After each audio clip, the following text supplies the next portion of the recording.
Mesdames et messieurs, monsieur le ministre, merci et je suis vraiment ravi de vous accueillir pour cette conférence de presse. Alors, une conférence de presse assez particulière qui, pour nous, c'est le lancement de la saison. Hein.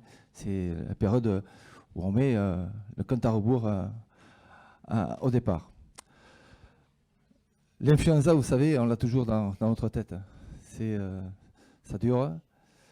Et l'année 2022 a été une année extrêmement pénible parce qu'elle a vraiment tapé et frappé sur notre filière avec une violence extrêmement inouïe. Néanmoins, nous avons pu repartir. Et ce sujet de l'influenza, nous avons vous proposé de faire un témoignage à partir d'un des acteurs qui est à partir des zones qui ont été aussi impactées. Comme je vous disais, malgré tout, et dans une conjoncture extrêmement tendue, la filière a redémarré. Nous sommes responsables, déterminés, et notre état d'esprit qui nous anime est de partager des moments de plaisir avec un produit exceptionnel. Là aussi, nous vous présenterons toute la dynamique mise en œuvre pour faire face. Alors, sans plus attendre, et pour commencer, je donnerai la parole à Marie-Pierre qui va vous exposer toute notre dynamique et les faits majeurs de cette année 2022. Merci.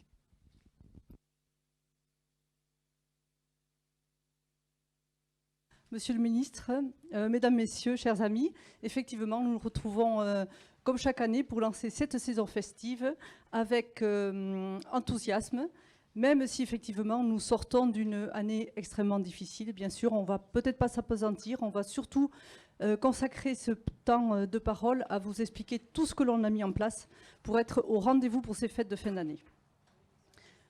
Alors, effectivement, en 2022, la filière est frappée par une crise de violence inouïe. Nous avons d'abord une crise mondiale qui est historique sur cette problématique d'influenza aviaire où toutes les espèces de volailles sont touchées. 1400 foyers ont été détectés en France, 17 000 volailles qui ont été concernées, dont 3,8 millions de canards, mais auxquels il faut rajouter ceux qui n'ont pas pu être produits pour des raisons que l'on va bien sûr expliquer après. Toute la chaîne de notre production de foie gras a été concernée, non plus seulement au niveau de l'élevage, mais aussi au stade de la sélection et de la reproduction, ce qui a généré un contexte absolument exceptionnel pour notre filière et exceptionnellement grave. Le Sud-Ouest a d'abord été touché à l'automne pour la 4e fois, malgré un ensemble de mesures qui avaient été mises en place et pour lesquelles nous pensions être totalement résilients. Mais c'est surtout l'extension inédite au niveau des Pays de Loire en février 2022, qui est une zone stratégique pour notre filière, parce qu'elle représente 20% de la production de foie gras, il faut le rappeler, mais surtout c'est 100% de la génétique mondiale pour nos espèces qui est située dans cette région, et elle produit plus de 70% de cantons. Les Pays de la Loire, c'est le pays de l'accouvage, c'est le pays avicole par excellence. Malheureusement, près de 90% de nos reproducteurs ont été décimés et du coup, le repeuplement des élevages est au ralenti. Le retour à la normale n'est prévu que pour le 2e semestre 2023. Alors, quelle va être la production de foie gras en 2022 ? Vous avez ici représenté l'évolution des abattages dans nos entreprises avec en bleu l'année historique 2019-2020 en mémoire, l'année intermédiaire de 2021 où nous étions impactés pour le Sud-Ouest uniquement et cette courbe rouge en bas qui est l'année 2022. Nous estimons, d'après les mises en place aujourd'hui, que le recul de 2022 va être un recul historique, que nous aurons un recul de 30 à 35% par rapport à 2021. Et cela représente par rapport aux courbes bleues une baisse de 43%. C'est un effet majeur, mais on va se relever. Les mises en place pour ce début d'année sont en baisse de 46% en raison du dépeuplement des reproducteurs. Nous avons malgré tout maîtrisé cette baisse au niveau de la production puisque nous avons expérimenter l'élevage des femelles qui pourra du coup nous donner un enseignement. Ainsi, donc, il faut s'attendre à une production française en recul de 30 à 35%. Le redémarrage est, comme toutes les filières agricoles, on ne va pas s'appesantir, mais confronté à une hausse majeure de tous les coûts de production. Vous avez certainement ces informations dans toutes les filières avicoles et agricoles que vous rencontrez. Pour notre filière, c'est une augmentation de 30% en 2 ans, avec principalement une hausse des charges en élevage pour ce qui est de l'alimentation, mais pas seulement. C'est également une augmentation en ce qui concerne les règles de biosécurité et les règles de transport et d'énergie. Et ce graphique qui est notre indicateur publié régulièrement dans le cadre de la loi Egalim 2 ne prend pas en compte l'augmentation des charges au niveau des entreprises, qui est là aussi, vous le savez, majeure, avec l'augmentation du coût de l'énergie en particulier. Donc la reprise, elle est ralentie, due au manque de cantons, qui a plusieurs conséquences. Elle a une conséquence pour les zones qui ne sont pas touchées par l'influenza, qui sont les zones indemnes, et qui, elles, par contre, ne sont pas éligibles aux indemnisations de l'État. En région Pays de la Loire et Quercy, qui sont les 2 régions qui ont été impactées, la reprise a été ralentie parce qu'ils n'avaient pas les cantons pour mettre en place, mais là, l'indemnisation de l'État couvre ce manque de production. Pour le bassin historique, le premier touché du sud-ouest, ce sont les remises en place des 2e lots qui subissent des vides sanitaires exceptionnels, beaucoup plus élevés que la normale. Là également, le dispositif de l'État accompagne les éleveurs pour 50% de ce délai. Et bien évidemment, ne l'oublions pas, c'est bien sûr nos entreprises qui derrière sont touchées parce qu'elles vont manquer de marchandises. Leurs salariés sont mis en chômage partiel de longue durée. On perd des savoir-faire parce qu'on perd cette expérience qui est quand même très particulière. Notre métier est un métier manuel, artisanal, qu'il faut apprendre et réapprendre toujours à nos salariés. Alors aujourd'hui, le soutien des publics, et là, Monsieur le Ministre, encore merci infiniment, c'est 1,1 milliard, pas que pour le foie gras, je tiens à le dire, c'est pour toutes les filières avicoles qui a été débloqué par l'État. Mais pour nous, la pénurie des cantons, nous l'exprimons et nous le travaillons tous les jours avec vos services. C'est la problématique, comme on l'a vu dans le sud-ouest, où il y a eu un délai de remise en place, mais surtout pour travailler et pour apporter de la production au plus tôt dans les entreprises. Des élevages ont été remplis pour moitié. Donc il y a un remplissage partiel et il y a l'accompagnement des zones indemnes avec laquelle nous essayons de trouver une solution avec vos services et nous y employons. Alors, nous avons choisi pour cette fois-ci, cette année, parce que aussi c'est important, c'est une des régions qui a été touchée. On aurait pu faire venir nos amis alsaciens. Nous avons nos amis périgourdins qui avaient été impactés la première année, qui va aussi nous témoigner de ce qu'ils ont vécu cette année, de façon rapide et simple bien sûr. Et donc j'accueille Patrice Marcelli, qui est le président de l'association Foie Gras du Périgord. Mesdames et messieurs, monsieur le ministre, avant de commencer, je tenais à vous remercier de nous avoir invités pour faire un petit coup de projecteur sur notre région périgourdine, et je ne manquerai pas d'en faire le retour à mes compatriotes périgourdins.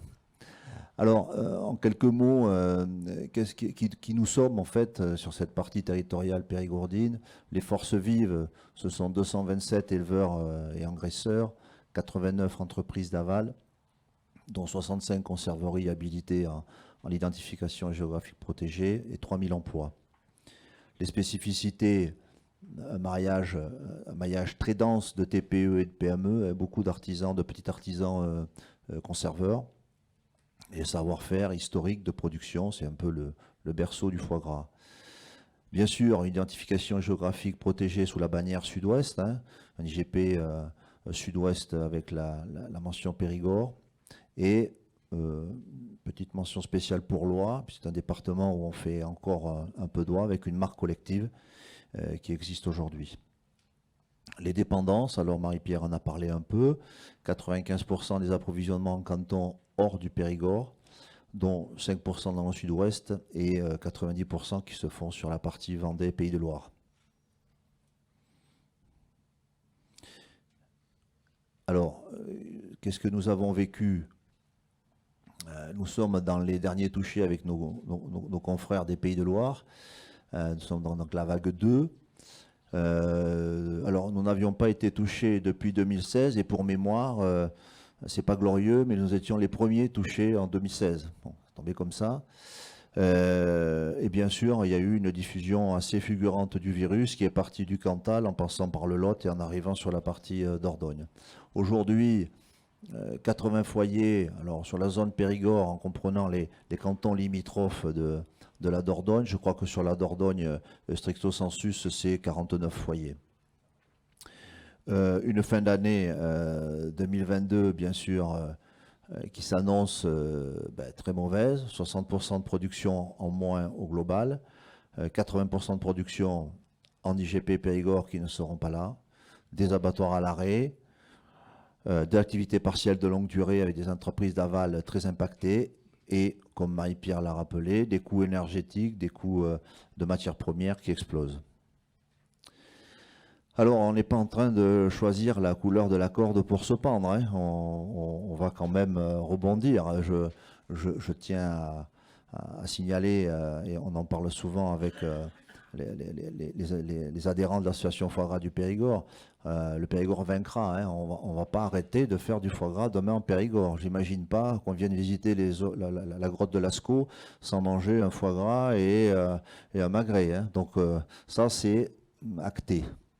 Alors on a mis en premier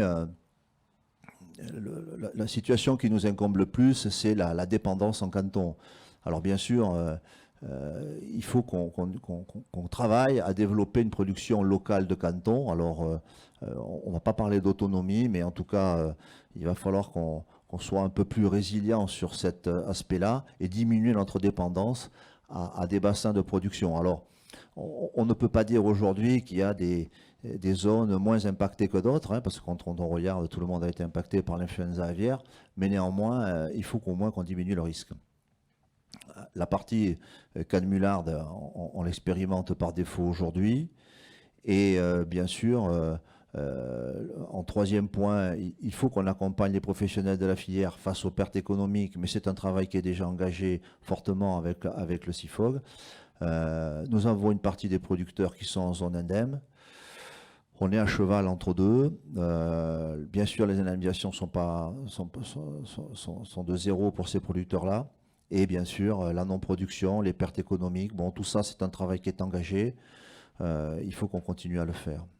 En quatrième point, bien sûr, bien évidemment, encore et toujours, se protéger de la diffusion du virus. C'est un travail quotidien de tous les jours. On parle de biosécurité, mais ça va au-delà de ça, hein. Il faut vraiment imaginer, compartimenter, s'adapter. Chaque année, on a un virus différent. Celui-là est plus invasif que ce qu'on avait les années d'avant. En tout cas, ça fait partie de notre mission à réaliser pour continuer à avoir du foie gras en Périgord. Voilà. Alors, on va appeler Marie, que vous ne connaissez pas. C'est la première fois qu'elle vient nous présenter son travail. Elle est, je dirais, sur le pont de toute la problématique sanitaire pour notre interprofession. C'est notre ingénieur responsable du sanitaire. Et c'est elle qui a vécu ça à 150%, je dirais, cette crise, et qui va vous expliquer tout ce qu'on a mis en place et tout ce que l'on prépare pour cette année, tout ce que l'on a préparé dans le cadre de notre accord interprofessionnel. On aura François Landé, qui peut peut-être venir à côté d'elle, qui est le vétérinaire, un de nos vétérinaires que l'on mettra à l'honneur tout à l'heure, qui accompagne la filière sur le terrain et qui apportera aussi sa contribution à l'explication de tout ce qui se passe sur le terrain. Merci Marie-Pierre. Monsieur le ministre, bonjour à tous. Donc c'est effectivement un exercice que je n'ai pas l'habitude de faire. On est beaucoup plus dans les bureaux à manipuler des chiffres et faire des plannings dans tous les sens et des stratégies. Mais c'est important aujourd'hui d'évoquer un petit peu tout ce que met en place la filière depuis qu'elle connaît les crises de grippe aviaire. Et ça remonte, en l'occurrence pour notre filière, déjà à 4 crises. Donc on a malheureusement ou heureusement l'expérience de ce genre de crise que peut-être certaines autres filières de la production avicole en France ont moins. Donc on peut considérer qu'on a acquis une certaine maturité pour à chaque fois être en mesure de prendre des mesures toujours plus fortes pour essayer de contrer ces problèmes qui surviennent assez malheureusement bien trop régulièrement. Donc avant de parler évidemment des mesures qui sont prises, c'est très important d'avoir en tête la situation sanitaire puisque on prend effectivement des mesures, mais toujours sur la base d'une situation qu'on observe en temps réel. Et aujourd'hui, ce qu'on sait, c'est que on est toujours dans une situation extrêmement tendue sur le plan des circulations de virus influenza aviaire dans le monde, en Europe et depuis cet été. En fin de compte, ça n'a jamais trop cessé de circuler sur la France, avec beaucoup de cas en faune sauvage détectés sur les mois de juillet-août jusqu'à septembre, notamment sur les côtes françaises, jusque sur les côtes atlantiques, avec des espèces qui sont des espèces plutôt... ce ne sont pas des espèces migratrices, mais c'est des espèces qui se rassemblent sur les côtes pour la reproduction. Et donc ces rassemblements font qu'on retrouve régulièrement on a trouvé quand même cette année beaucoup de cas sur la faune sauvage. Et on observe aussi dans les élevages depuis le mois d'août et en particulier sur septembre et là sur le mois d'octobre, une recrudescence dans les élevages, sur les terres, mais sur des virus qui ne sont pas du tout les mêmes que ceux qu'on voit circuler sur les côtes. Aujourd'hui, les espèces qui circulent sur les côtes s'éloignent de la côte, la reproduction est terminée.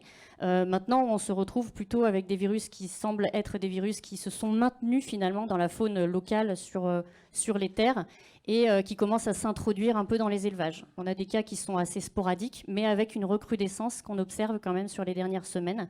Et donc c'est là que ça confirme qu'il faut être extrêmement vigilant, il faut rester extrêmement vigilant. Et c'est pour ça qu'au niveau de la filière foie gras, on a décidé de passer au niveau jaune. Alors on a défini des niveaux de probabilité de risque d'introduction dans nos élevages au niveau de la filière. J'en parlerai tout à l'heure. Et donc on a décidé de passer en niveau jaune dès le mois d'août sur toute la partie ouest de la France et sur l'ensemble du territoire le 21 septembre. Puis le 2 octobre, l'État a décidé de passer en niveau de risque modéré, donc par un arrêté ministériel, qui implique de prendre des mesures, notamment de mise à l'abri des animaux, dans les zones à risque particulier qui sont les zones humides, qui sont dématérialisées en bleu sur la carte, et les zones qu'on a qualifiées de zones à risque de diffusion, qui ont été mises en place l'année dernière, qui sont les zones jaunes, qui sont un peu les zones de forte densité d'élevage. Donc des mises à l'abri et un renforcement de la surveillance des animaux, et je vais en parler.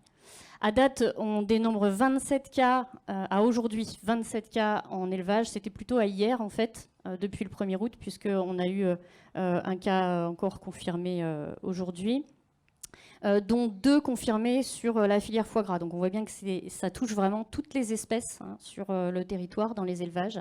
Et la filière foie gras, finalement, à date, n'est touchée que pour 2 foyers confirmés. Alors, je le disais tout à l'heure, il faut aussi garder un petit peu d'optimisme là-dedans. Attention. En fait, d'avoir un peu eu à subir l'ensemble de ces crises depuis 2015-2016 a fait que finalement la filière n'a cessé de progresser à vitesse grand V depuis 2015. Donc en un temps extrêmement court, la filière est passée d'un niveau finalement de sécurisation sanitaire qui était à peu près équivalent à celui que nous on avait avant le Covid. C'est-à-dire que les barrières sanitaires qui sont la biosécurité en élevage, on les connaissait pas trop. Et c'était un petit peu pareil en 2015-2016. Donc on a vu apparaître d'énormes investissements dans les élevages, de grosses adaptations dans la façon de produire, notamment avec l'arrivée de la bande unique, c'est-à-dire un seul âge dans les unités de production, et donc des barrières sanitaires entre les différents âges sur les élevages, voire la bande unique dans les élevages, c'est-à-dire il y a un seul lot d'animaux, et ça permet de faire des véritables vides sanitaires après le départ des animaux, avec une véritable nettoyage des infections renforcée dans les élevages. Donc ça, c'est vraiment tout ça qui est apparu après la première crise 2015-2016. La deuxième crise qui est arrivée malheureusement tout de suite après, en 2016-2017, on l'a qualifiée de crise du transport. Donc là, ça a conduit à mener un important travail au sein de la filière foie gras sur la sécurisation du transport des animaux, puisqu'on a la particularité dans cette filière de transporter des animaux d'un élevage à un site d'engraissement, et donc ils passent d'un élevage à un autre. Et donc, il était essentiel de pouvoir sécuriser ces transports-là pour ne pas transporter des animaux contaminés et que le transport lui-même, ensuite, soit vecteur de diffusion. Donc, ça a été, on a eu la chance, finalement, d'avoir 2 années ensuite sans rien.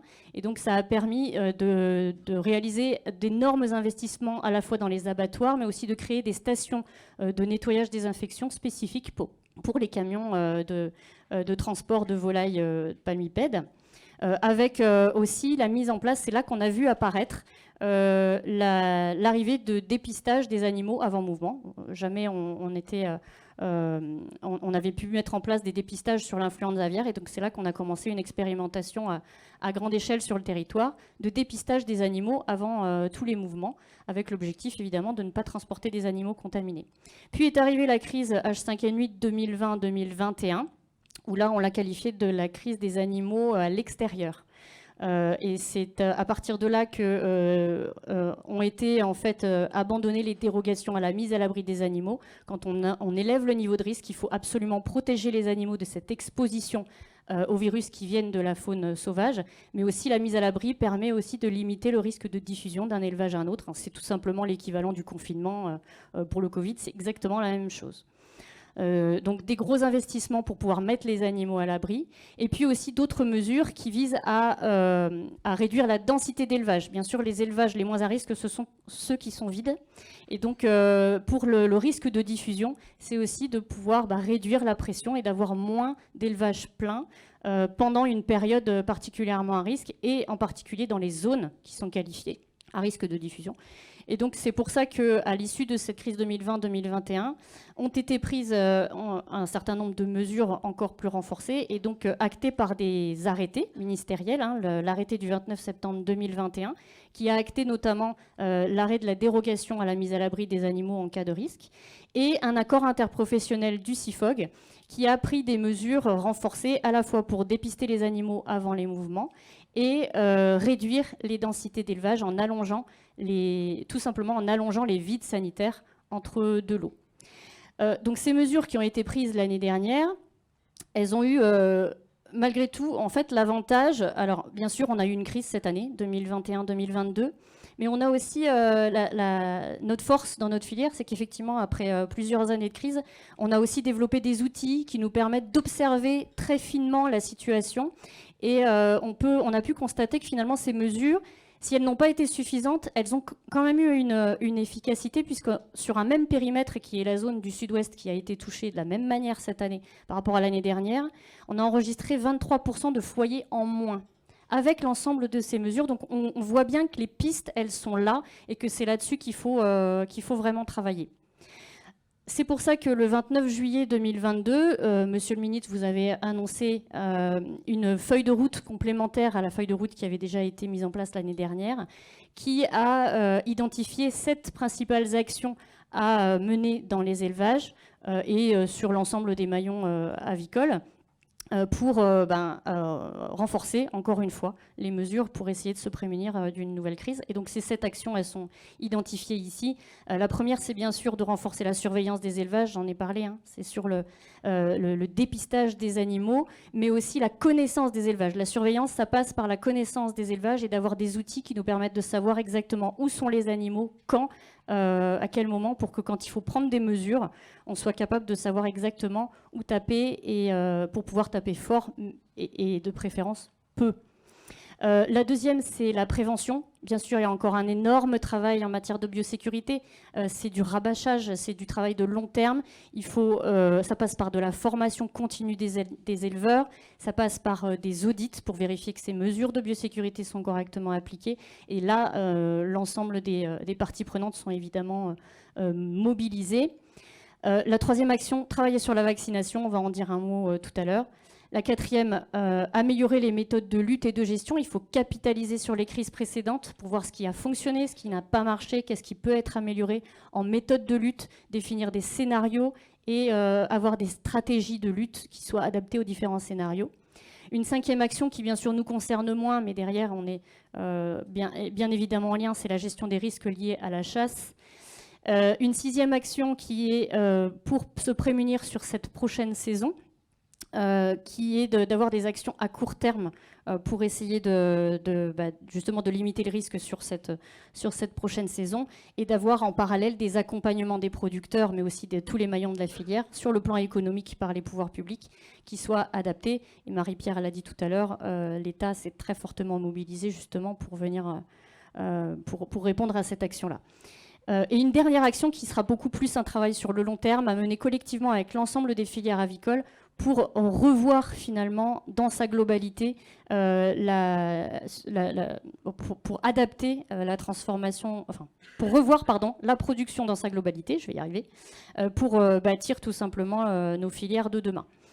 Donc suite à cette annonce de feuille de route en juillet, le 29 juillet 2022, on a adopté le 29 septembre dernier un accord interprofessionnel donc qui va renforcer les règles qu'on avait déjà mises en place l'année dernière sur ces deux principaux volets qui nous semblent essentiels, qui sont renforcer encore plus la surveillance des animaux et travailler encore plus sur des règles de production qui permettent de réduire encore plus les densités d'élevage des lots d'animaux.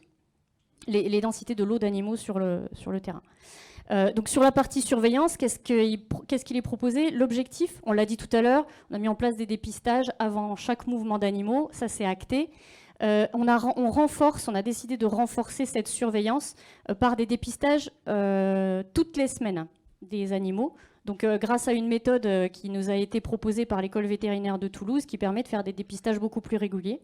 Et ça, c'est extrêmement précieux pour notre filière, notamment sur l'animal qui nous occupe beaucoup, qui est le palmipède, qui a la particularité d'avoir une phase d'excrétion qui est sans symptômes.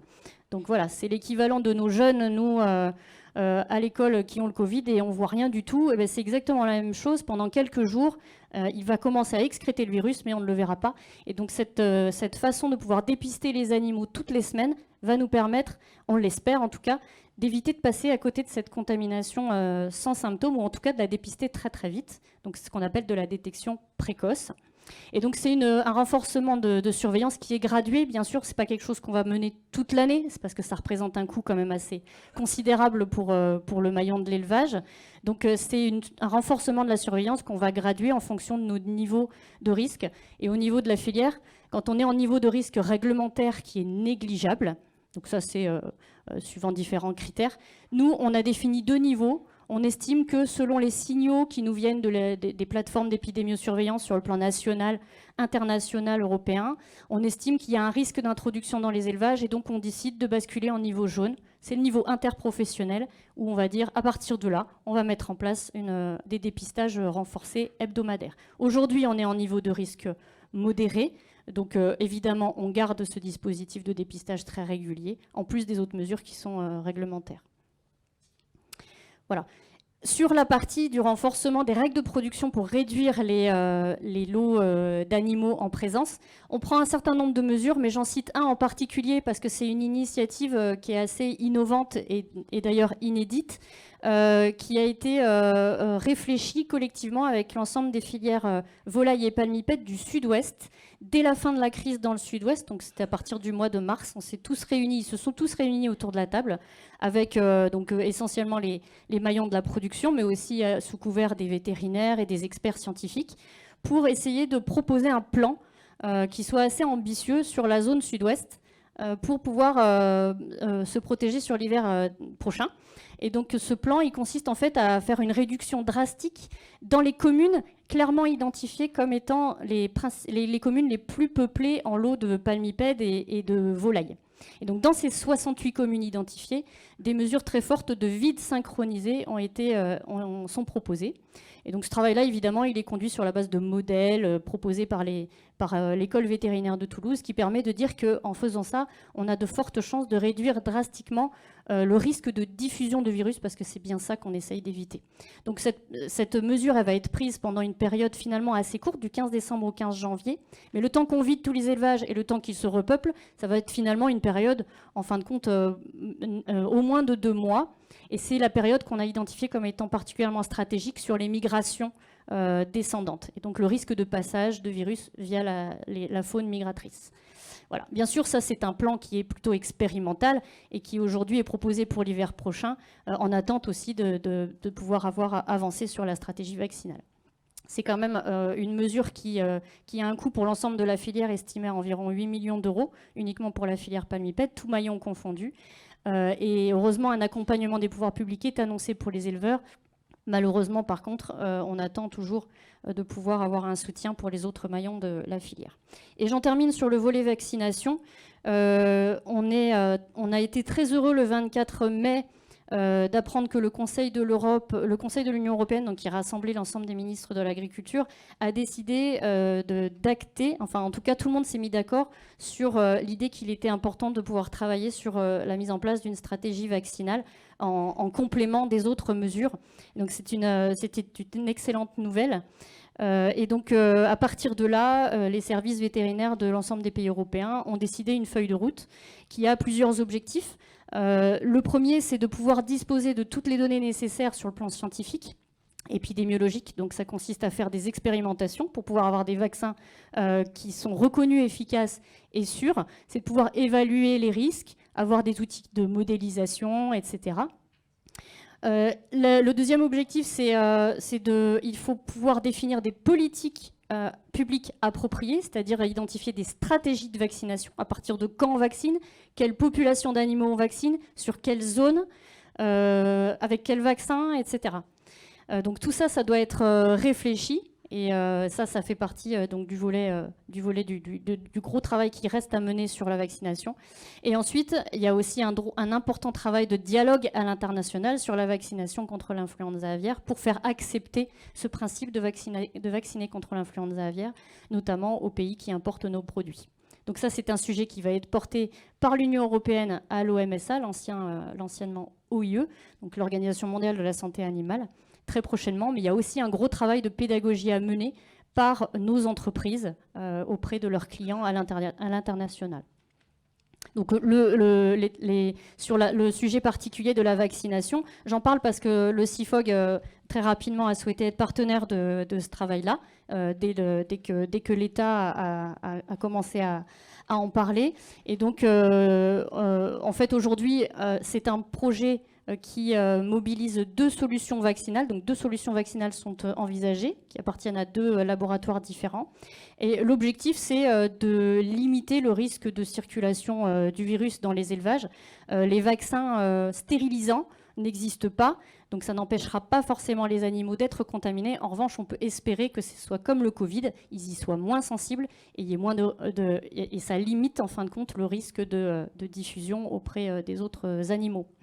Voilà, donc c'est des essais qui sont conduits en 2 phases, hein. C'est quand même relativement long, mais on peut espérer qu'à l'issue de la première phase, qui est en cours et bientôt terminée, on puisse déjà avoir des éléments intéressants sur la mise en place de l'immunité sur les animaux, c'est-à-dire que ça ne les rende plus malades, et surtout, très très important, et c'est vraiment ça qu'on cherche à avoir avec ces solutions vaccinales, c'est de pouvoir avoir une très forte baisse de l'excrétion pour limiter la diffusion. La phase numéro 2 viendra après, pour faire des essais en laboratoire de vérification de la capacité à limiter la propagation. Donc bien sûr, tout ne va pas dépendre de la science, il faut avoir des vaccins efficaces, mais derrière, il faut bien avoir en tête que toute la profession devra se mobiliser, notamment pour mettre en place les stratégies qui seront décidées sur la vaccination. Et je passe la main à François qui nous accompagne dans tous ces travaux qu'on mène collectivement, bien sûr, avec l'ensemble de ses confrères vétérinaires, pour peut-être apporter ta vision de tout ce qu'on propose.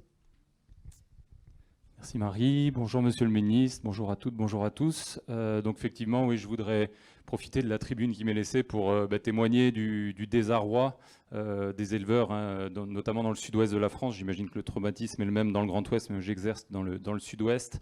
Et le désarroi des éleveurs est à la hauteur de tous les efforts qui ont été consentis depuis 2015, depuis la première crise, pour essayer de contrer ce virus. Et tous ces efforts ont à chaque fois été battus en brèche par un virus plus contagieux, plus virulent, avec des caractéristiques à chaque fois différentes.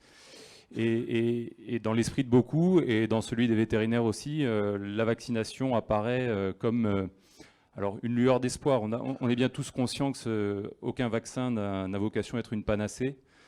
Par contre, il apparaît aujourd'hui être un outil quasiment indispensable pour aider à mieux maîtriser la diffusion de ces virus-là. Aujourd'hui, si les seuls outils dont on dispose sont des logiques un peu mortifères de dépeuplement, d'interdiction de mise en place, on ne voit pas bien le sens de tout ça, surtout dans la mesure où on voit qu'on peine à maîtriser la diffusion de ce virus. Et s'agissant de souveraineté alimentaire, j'ai de plus en plus de mal personnellement à laisser des virus emporter des pans entiers de fleurons de l'agriculture française, de l'industrie agroalimentaire. C'est vrai que ça paraît quand même presque anachronique, ces situations-là. Et je voudrais vous faire part de ce désarroi-là. Alors on espère tous de tout cœur que les solutions retenues cette année seront efficaces, en tout cas plus efficaces que ce qu'on a pu voir par le passé. Malheureusement, sans l'hypothèse d'une vaccination, elle est encore une fois très cadrée, très maîtrisée, on a du mal à voir une issue quand même favorable à ces éléments-là, et compte tenu des vagues de plus en plus précoces, de plus en plus massives d'arrivée de ces virus, on est maintenant dans une situation plus d'endémie que véritablement d'épidémie. On a du mal à se dépêtrer de la présence de ce virus. Donc voilà ce dont je voulais vous parler ce midi.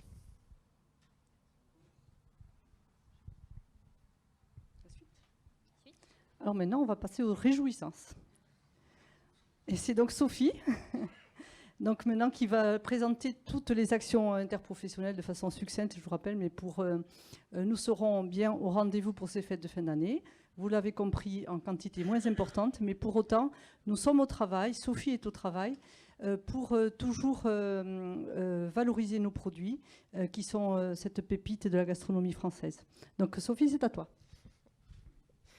Merci Marie-Pierre, bonjour Monsieur le Ministre, bonjour à tous. Donc effectivement, on sera bien au rendez-vous des consommateurs et il y aura bien du foie gras en fin d'année, avec une offre un peu moins disponible, on l'a vu, et aussi un budget un peu plus élevé. Donc on parle de 50 centimes à 80 centimes d'augmentation pour une tranche. Mais il ne faut pas oublier que le foie gras, c'est aussi un produit plaisir. Donc si on a un petit conseil à donner, c'est d'anticiper ses achats, de s'en occuper le plus tôt possible et également de partager notre produit. C'est un produit donc, qui est une valeur refuge et c'est aussi pour 79% des Français donc, le produit incontournable des repas de fête, donc pour 79% d'entre eux devant le saumon fumé et la bûche de Noël. C'est un produit qui a aussi toutes les qualités pour les fêtes, donc il est traditionnel, et on le partage et il fait plaisir. Et on rappelle aussi que le foie gras, c'est une dénomination protégée par la réglementation européenne. Et les Français veulent ce vrai foie gras, le foie gras authentique fait par nos éleveurs. Et ils ne veulent pas d'un produit qui tente d'y ressembler. Donc ils sont 77% à confier afin de ne pas être prêts à remplacer le foie gras par un produit exclusivement fabriqué à base de végétaux, et ça monte même à 79%, donc lorsqu'il s'agit d'un produit de synthèse cultivé en laboratoire. Les Français ont aussi confiance en notre produit, confiance en matière de qualité gustative, donc pour 91% d'entre eux, de sécurité alimentaire pour 88%, au niveau de la traçabilité aussi, pour 87% d'entre eux, et au niveau du mode de production.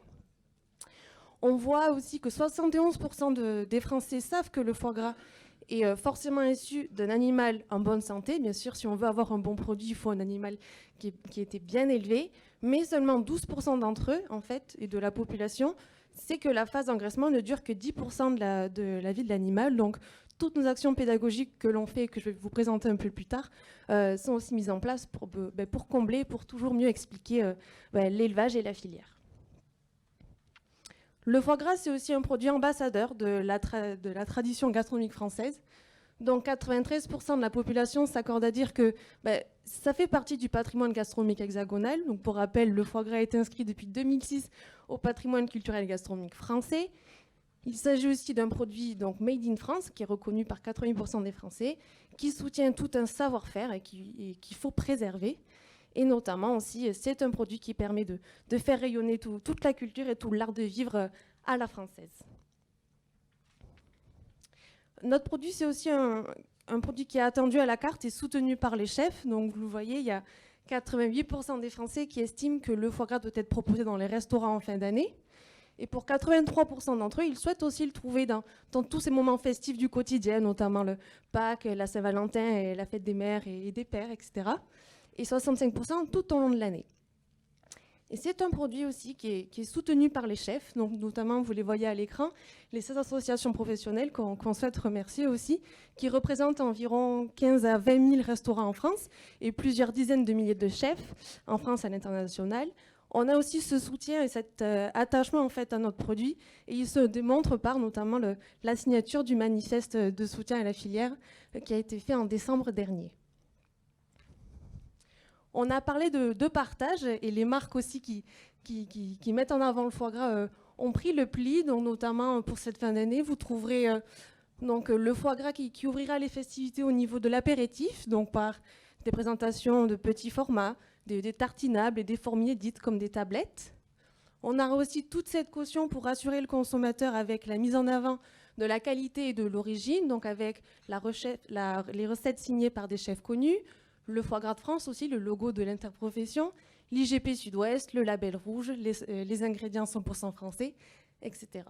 Et enfin, bien sûr, des produits innovants et durables, notamment par la mise en avant d'emballages qui sont durables et recyclables, avec les torchons réutilisables, des cuisines lentes, sans conservateurs, etc. Donc vous retrouverez tous ces produits proposés cette fin d'année pour la saison festive. On continue bien sûr tout ce travail de transparence et de pédagogie avec les actions que l'on met en place, notamment toute l'année et sur le second semestre, pour mettre en avant notre mets d'exception. On a tout d'abord donc les Journées du patrimoine. Donc c'est la 3e année consécutive où on ouvre les portes de nos élevages. Donc ça s'est déroulé cette année les 17 et 18 septembre. Il y a une vingtaine de fermes en Nouvelle-Aquitaine, en Occitanie et notamment en Alsace cette année, qui ont accueilli en fait les visiteurs. Donc ils sont une centaine à s'être déplacés, ce qui a permis aussi de tous ces moments privilégiés de visite et d'échange et de dégustation de notre produit avec les éleveurs. On avait au niveau aussi des réseaux sociaux tout un relais de cette opération, et notamment un site internet où il y avait une carte où on pouvait géolocaliser un peu toutes les exploitations pour que le consommateur puisse aussi s'y retrouver et s'organiser. On a ensuite notre programme Teach, qui est un programme en fait qui a été partagé avec Eurofoie-Gras, donc la Fédération européenne du foie gras, et qu'on a gagné, qui est cofinancé par l'Union européenne et qui nous permet en fait de faire des actions à but pédagogique pour informer la jeune génération. On a pour la France donc 2 ambassadeurs, Mathias Marc et Pierre Chaumet. Donc Pierre, tu es là, je t'invite à me rejoindre, s'il te plaît.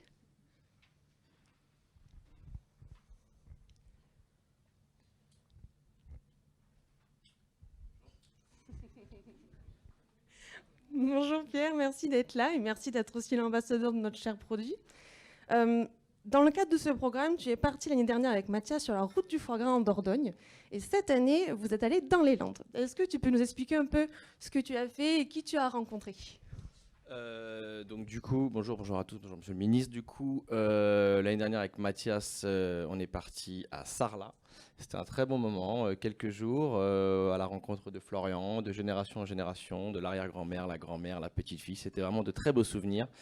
Des animaux, à la transformation du produit, à la dégustation sur place. Et puis cette année, on est parti un peu plus près de chez toi, semble-t-il. On est parti à Mont-de-Marsan. Pareil, toujours pour aller voir un éleveur. C'était des moments, encore une fois, de partage, d'excellence, de gastronomie, notre patrimoine. Je ne vais pas répéter ce qu'on dit à chaque fois, mais c'est vrai. Donc, très heureux d'être ambassadeur pour la 2e année consécutive. Et c'est pour ça que je suis là aujourd'hui, parce que voilà, comme tout le monde ici, j'adore ce produit. Et puis j'ai hâte de connaître le résultat. On va en parler juste après. Tout à fait, merci. Donc, pendant cette visite, on a tourné 3 épisodes donc, qui seront disponibles sur les réseaux sociaux du 1er novembre au 31 décembre. Et là, on va vous inviter à regarder du coup le premier épisode en avant-première.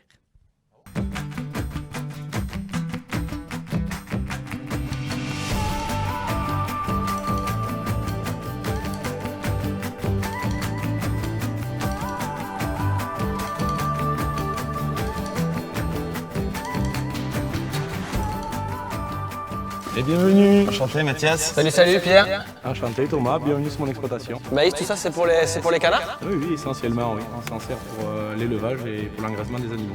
On a hâte de voir tout ça nous. Eh bien il n'y a aucun souci, allez-y, suivez-moi. Allez, on y va. Eh ben on est pas mal dans les Landes là mon Mathias. Eh bien oui, bienvenue sur ma ferme. Top, merci beaucoup. Merci de nous recevoir. Il n'y a aucun souci. Et du coup, ça, c'est l'alimentation que tu donnes à tes canards. Oui, voilà, tout à fait. Donc ça, c'est le maïs des épis qu'on a vu tout à l'heure, mélangé avec de l'aliment qui vient de la coopérative. Ok.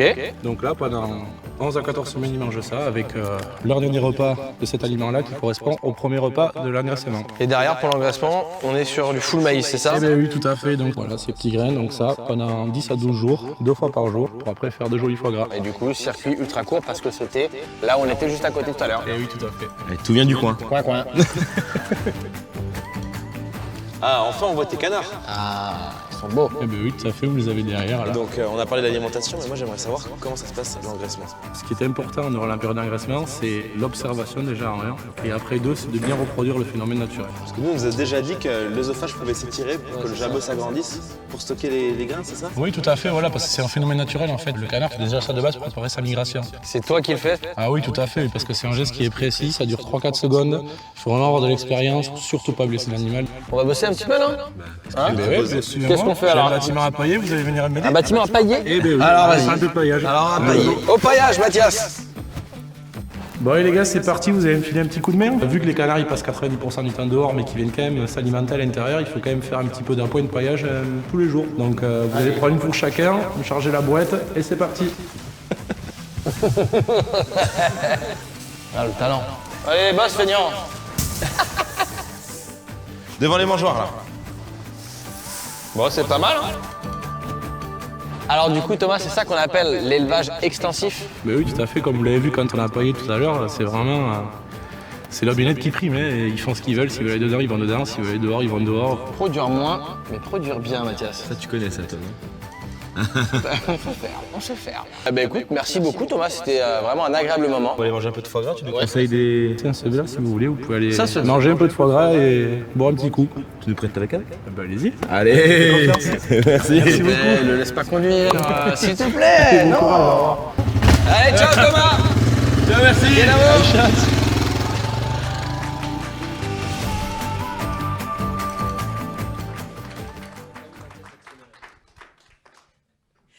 Voilà pour cet épisode. Il faudra juste attendre le mois prochain pour voir les deux autres. Voilà. Ça te plaît? Merci pour la surprise. Pour faire un petit point sur la suite du programme TITS où il y a plusieurs actions de pédagogie, on va notamment dans les écoles donc culinaires et d'agronomie pour échanger avec les étudiants, donc pour expliquer tout ce qui est les étapes d'élevage, l'engraissement, avec la présence d'un éleveur aussi qui amène du concret. Ça plaît aux étudiants de pouvoir poser leurs questions. On partage les différents types de foie gras, les différentes cuissons possibles. Et après, il y a une partie apprentissage pour les écoles culinaires et dégustation pour les écoles agronomiques. On a aussi une action au niveau des chefs de rayon. Donc, on va former des ambassadeurs qui vont aller en fait un à un rencontrer les chefs de rayon pour partager nos messages et que les chefs de rayon puissent à leur tour en fait aider les consommateurs à choisir leur foie gras. Et ensuite, on a les ateliers culinaires, donc en partenariat avec l'atelier des chefs. Donc, on sera dans 4 villes, Paris, Lyon, Toulouse et Aix-en-Provence cette année, où on a les 3 recettes que vous avez en bas de l'écran pour mettre en avant le foie gras, apprendre à cuisiner et toujours partager et expliquer un peu comment notre filière travaille et mettre en avant nos éleveurs. Voilà. Merci Pierre. Ouais, ça marche. Ensuite, on sera aussi présent à la télévision, donc on va mettre le foie gras et le confit donc, en avant, notamment avec Objectif Top Chef et Top Chef, le chef des chefs sur M6, et Petit plat en équilibre avec Laurent Mariotte, où là on verra donc le foie gras et le confit d'ici la fin de l'année. On a enfin notre challenge foie gras 2022, donc avec la 18e édition cette année. Vous avez donc les 6 sélectionnés donc sur les centaines de dossiers juste derrière vous. Le thème, c'était le foie gras, le coup de baguette magique de nos apéritifs. Donc, j'espère que tout s'est bien déroulé ce matin. Merci aussi de cuisiner notre produit. On a hâte de voir le résultat, bien sûr, de tout ce que vous avez cuisiné lors du déjeuner. Il y aura des photos qui passeront et il y aura aussi la remise des prix, donc qui sera faite. On verra le grand gagnant. Mais voilà, le but, c'est aussi de mettre en avant le foie gras et de montrer comment on peut le partager en apéritif. Et enfin, on n'oublie pas tout le programme donc, au niveau du digital, le foie gras est un peu partout, donc toute l'année sur Internet et les réseaux sociaux. Donc on vous invite aussi à nous suivre pour ne rien rater des actus, des astuces et toutes les recettes que l'on partage. Je vous remercie. Je vais repasser le micro à notre président pour conclure. Merci. Merci à tous et à toutes pour cette présentation. Monsieur le ministre, vous voyez bien qu'il y a une dynamique qui est forte dans notre filière. Et malgré les soubresauts de l'influenza, nous sommes toujours présents pour rebondir. Néanmoins, cette année 2022, nous devons faire face à plusieurs situations, la pratique sanitaire, mais c'est aussi surtout l'inflation des coûts de matières premières et des coûts de production en général. Alors le sanitaire, comme on vous l'a expliqué, c'est que nous sommes quand même dans des initiatives assez innovatrices, notamment dans le cadre du plan Adour, où c'est expérimental, où on essaye d'anticiper, d'essayer de se protéger avec une notion de baisse densité. Et là encore, je tiens à vous remercier sur l'accompagnement financier qui a été mis en place pour accompagner ce schéma d'expérimentation pour essayer de lutter sur l'influenza. Mais sur le plan global, il y a une chose qui est sûre, c'est que la connaissance des élevages dans son ensemble sur le territoire français, c'est très important. L'anticipation de prévenir un foyer, une suspicion, ça pour nous, c'est primordial pour notre filière, mais pour l'ensemble des filières, pour protéger cette fichue maladie qui détruit autant d'animaux, notamment en 2022. Autre chose, c'est que nous sommes un phénomène de risque permanent, et il a été bien précisé, et j'adhère à 100% sur la nouvelle feuille de route, où la formation de la biosécurité est aussi primordiale par rapport à la prévention et les réflexes naturels que nous devons tous avoir au niveau de nos élevages. Nous sommes des professionnels déterminés, à tout point de vue. Parce qu'on subit avant tout des baisses de production, mais aussi pour protéger nos sites sensibles. Nous sommes arrivés à un point où aujourd'hui, nous avons mis en œuvre à titre expérimental la production de canettes, mais aussi nous savons que nos mandants, nos accouveurs, font un énorme travail pour rebâtir le système d'accouvage et avoir à nouveau des canetons. Mais ça sera simplement à partir du semestre 2023. Il est primordial, Monsieur le Ministre, qu'avec ce qui se passe actuellement sur le plan sanitaire, qu'on prenne des mesures assez importantes pour protéger tout ce travail de fait par nos accouveurs. La source d'approvisionnement de nos canetons est simplement nationale. Nous n'avons aucun moyen de s'approvisionner ailleurs. Autre dynamique, c'est satisfaire le consommateur. Et ça, le consommateur, pour nous, c'est notre ADN, celui qu'on doit satisfaire en permanence, celui à qui on va amener le plaisir, le moment de partage, de convivialité, mais le partage du produit. Ça, c'est hyper important. Et ça, je fais entièrement confiance à l'ensemble des entreprises qui sont dans notre filière pour être dans l'innovation, que dans l'innovation, le partage du produit sera peut-être plus apprécié dans les moments d'apéritif et peut-être moins reconnu dans un plat principal, mais au moins c'est la notion de partage parce qu'on aura beaucoup moins de foie gras. Alors comme il a été précisé, c'est quand même l'anticipation de l'achat est fortement recommandée. Autre chose, c'est qu'il a été aussi précisé, et je répète mes propos, c'est que 1 milliard d'euros pour accompagner l'ensemble des filières, c'est pas neutre, c'est beaucoup. Nous travaillons avec vos services pour l'accompagnement des EDI, et j'en remercie cette volonté de trouver une issue. Nous sommes dans cette forte dynamique, on va y arriver, j'en suis persuadé, et ce qui nous anime à nous et qui nous tient à cœur, c'est l'équité des producteurs, qui se trouvent à la fois en zone réglementée mais en zone indemne. Cette notion d'équité, pour nous, c'est primordial pour la survie de notre filière. Voilà. Alors, pour en terminer, en 7 ans, nous avons vécu 4 crises. On se relève chaque fois. on continuera à se relever. Nous serons présents. L'ensemble de nos acteurs et nos mandants que nous avons au niveau de la filière, on ne peut pas imaginer de ne pas avoir du foie gras, du magret, du confit dans notre pays où la notion de gastronomie est mise à l'avant. Pour nous, c'est un fait majeur et là-dessus, nous ne lâcherons rien. Monsieur le ministre, merci beaucoup. Je vous invite à dire quelques mots.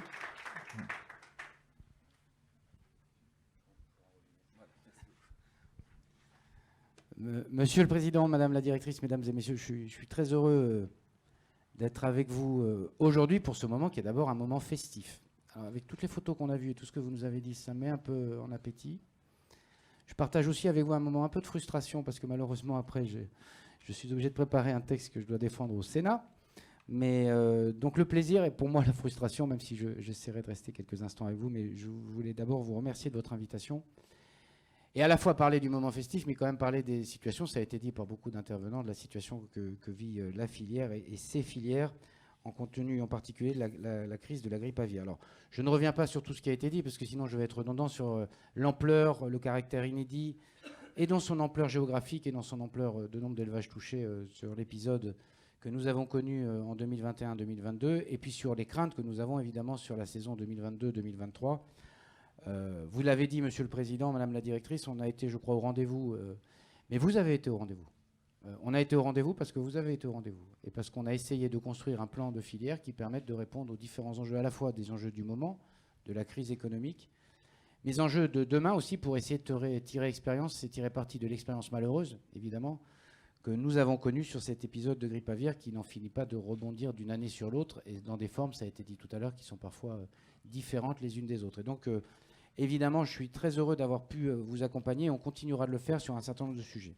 Je voudrais revenir sur 2 ou 3 points que vous avez évoqués. D'abord, sur la question de la répartition des cantons. C'est vrai qu'il y a eu une crise qui a été très importante et qui a touché les zones qui concentraient l'intégralité de la couvage. Et donc, ça a posé des problèmes. D'abord, dès lors que l'influenza aviaire les a touchés, et deux, pour recharger l'ensemble des élevages. Je voudrais saluer le travail qui a été fait, qui doit être sans doute amplifié, accéléré et dans certains cas complété, pour faire en sorte qu'un maximum d'éleveurs puissent bénéficier de cantons. Évidemment, il y a des zones indemnes ou non indemnes d'ailleurs, sur lesquelles il y a des difficultés encore, et je ne les ignore pas, et vous avez raison. Le sujet de l'équité est un sujet important pour que chacun puisse à la fois prendre sa part de l'effort, mais aussi prendre sa part, pardon du mot, du réconfort, c'est-à-dire de la capacité à se remettre en situation de production. Ça a été fait en partie, mais je n'ignore pas, je permettrai cette expression, les trous dans la raquette qu'il peut y avoir et qui doivent nécessiter une attention de notre part. Et vous le savez, nous serons à vos côtés là-dessus. Je suis aussi pleinement conscient de la difficulté, vous l'avez un peu évoqué, mais je tiens à y revenir, des éleveurs qui sont en zone indemne mais qui ne peuvent pas bénéficier des mécanismes d'indemnisation. Et je voudrais saluer votre travail, Monsieur le Président, et le travail de votre directrice. C'est un travail qu'on peut qualifier de quotidien. Pour faire en sorte de trouver des solutions. On bute sur des problèmes juridiques, mais ce n'est pas parce qu'on bute sur des problèmes juridiques qu'on ne doit pas essayer de l'élever. Les problèmes juridiques sont des problèmes juridiques. Mais nous essayons de travailler du côté du ministère, des services du ministère, de mon cabinet, avec vous, pour essayer de trouver des solutions pour ceux qui sont en zone indemne, ne soient pas laissés à côté d'une situation qu'ils subissent eux aussi. Et donc j'ai bon espoir que nous arrivions quand même à trouver des solutions et des voies et moyens dans le droit. Mais autour du droit, on peut faire des choses. À l'intérieur du droit et autour du droit, on peut faire des choses. Et donc, on va essayer de trouver des solutions. C'est ça ce que je voulais vous dire aussi. L'influenza aviaire, c'est aussi des sujets d'actualité. On a, évidemment, vous l'avez dit, ça a été dit à l'instant sur les zones de risque. On voit bien que l'influenza semble repartir. Évidemment, on a une préoccupation majeure qui est celle de ne pas se retrouver dans la situation qui est celle de l'an dernier. Évidemment, comme c'est une influenza qui varie selon le type de virus et la façon dont il se répand, je voudrais saluer aussi l'adaptabilité dont vous avez fait preuve, parce que nous avons besoin et nécessité de nous adapter au ministère de l'Agriculture et dans nos directions face à ce virus, et vous le faites aussi. Et donc on continue d'essayer d'adapter nos objectifs de biosécurité, nos objectifs de lutte contre cette influenza est un élément déterminant pour essayer le mieux possible de passer l'épisode que nous sentons monter tous les uns et les autres. Je ne voudrais pas oublier les autres chantiers. Je ne veux pas être trop long parce que vous avez dit beaucoup de choses, mais les autres chantiers qui sont devant nous. Vous avez évoqué les sujets énergétiques qui impactent puissamment cette filière comme beaucoup d'autres. Vous dire que, comme vous le savez, on avait mis en place au printemps dernier, dans le cadre du plan de résilience, un plan de résilience dit Ukraine qui a permis, en partie, je ne dis pas que ça a couvert tous les besoins, mais qui a permis en partie de couvrir les besoins du surcoût qui était lié à l'alimentation des animaux.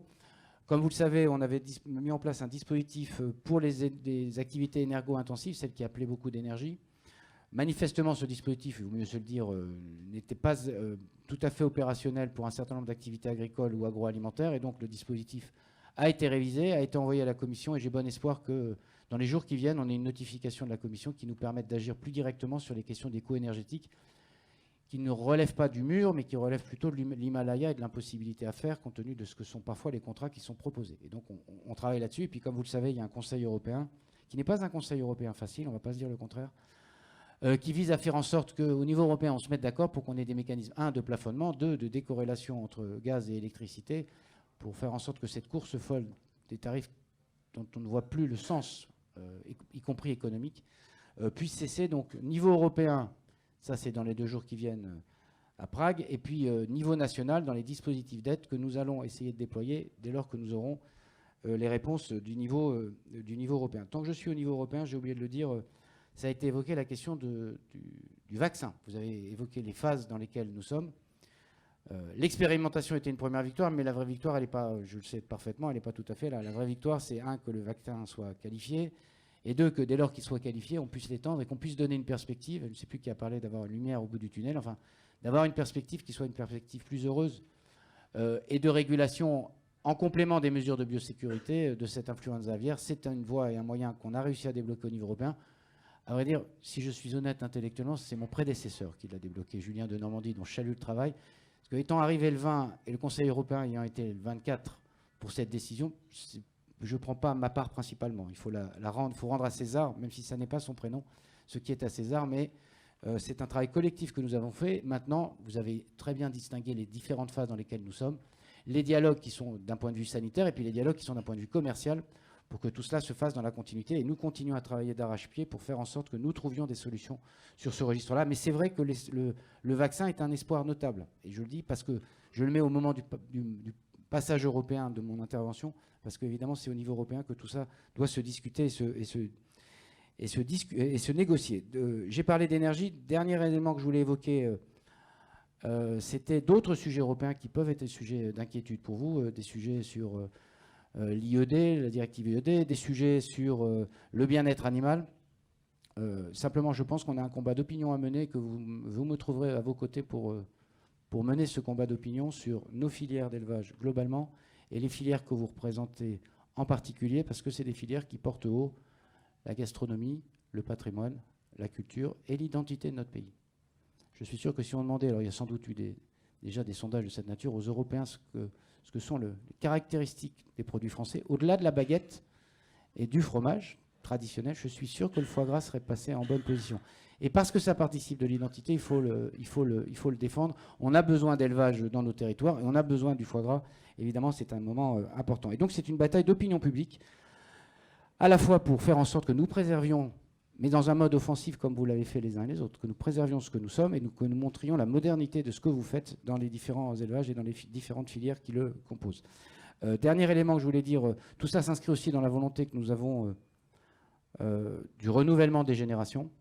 Nous aurons à discuter ensemble d'un travail puis d'un texte qui va viser à favoriser le renouvellement des générations. Les filières que vous représentez sont des filières. La filière que vous représentez est une filière qui est potentiellement capable d'installer des jeunes ou des moins jeunes d'ailleurs sur ces filières. Et donc on aura à travailler ensemble sur ce sujet.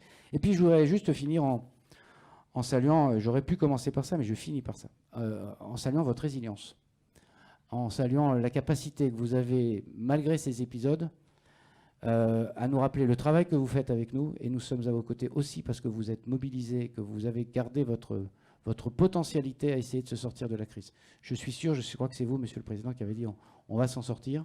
Je suis sûr qu'à terme, on va s'en sortir. Et donc, on est à vos côtés parce que la détermination qui est la vôtre, et la détermination, c'est une part de la résilience. La volonté que vous avez de faire bouger, éventuellement, vous l'avez dit dans un certain nombre des interventions, un certain nombre de lignes, c'est un élément évidemment important. Et puis, dans le moment un peu particulier que nous vivons, vous n'avez pas évoqué la crise Covid, qui est l'épisode d'avant des crises que nous avons traversées. Mais reconnaissons que depuis 3 ou 4 ans, nous sommes assez servis en crise, en espérant que ça ne soit pas une longue chaîne continue et qu'elle devienne discontinue un jour. Mais dans les moments que nous traversons, on a diablement besoin de défendre notre patrimoine, on a diablement besoin de défendre notre gastronomie, on a diablement besoin de retrouver le sens de la fête et du plaisir. Et donc je remercie la filière foie gras de participer grandement à cette œuvre-là, celle de la résilience et celle de la détermination à, malgré les embûches, malgré les crises que vous traversez, ne pas oublier ce qui est l'élément central de votre production, ce qui est la partie du plaisir et de la fête. Donc merci aux producteurs de foie gras, merci au foie gras de nous faire partager ces moments-là. Merci beaucoup.